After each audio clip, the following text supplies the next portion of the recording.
আলহামদুলিল্লাহ আলহামদুলিল্লাহ। অনুভূতি হলো বিয়ের ফাংশনে সবারই একসাথে আসে, ফ্যামিলি মানুষ থাকে, খুবই ভালো লাগতেছে।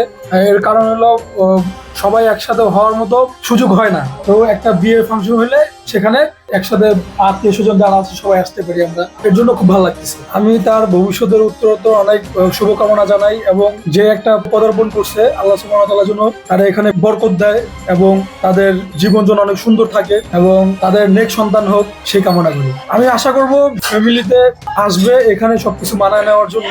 কারণ কি, একটা মানুষ যখন নতুন আসে এক জায়গায় তাকেও কিছু ছাড় দিতে হয় এবং সেও কিছু যেন ছাড় পায়, এরকম একটা ইয়েতে থাকতে হবে এবং সবকিছু যেন মানা নিতে পারে। তার জন্য আমি এটা দোয়া করছি। তার জন্য বলবো স্পেশাল মেসেজ বলতে কি, তার জন্য দোয়া করি এবং সে জন্য তার ফ্যামিলিকে নিয়ে যেন খুব হ্যাপি থাকে।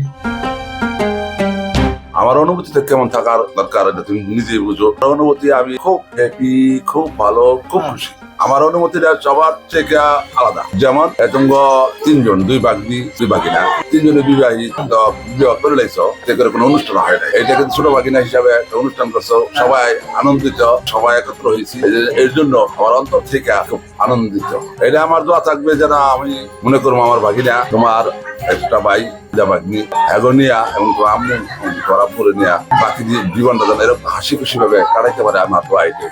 তার জন্য তো আমি দেখি নাই দুই নয়নে, তারপরে আমি আল্লাহ রাব্বুল আলামিনের কাছে এই দোয়াই করবো। তার মা বাপ যেমন সে মন দিয়া পান দিয়া ভালোবেসে বড় হয়েছে, আমার আশা থাকবে এবং দোয়া থাকবে তোমার মা বাপেরা এরকম ভালোবেসে তোমাদের সাথে ভাই বোন হিসাবে মিলিত ভাবে চলে জানো বাকি দিন দেখানো, তাতেই আমার খুশি। সবার জন্য দোয়া রইল, সবার জন্য শুভকামনা।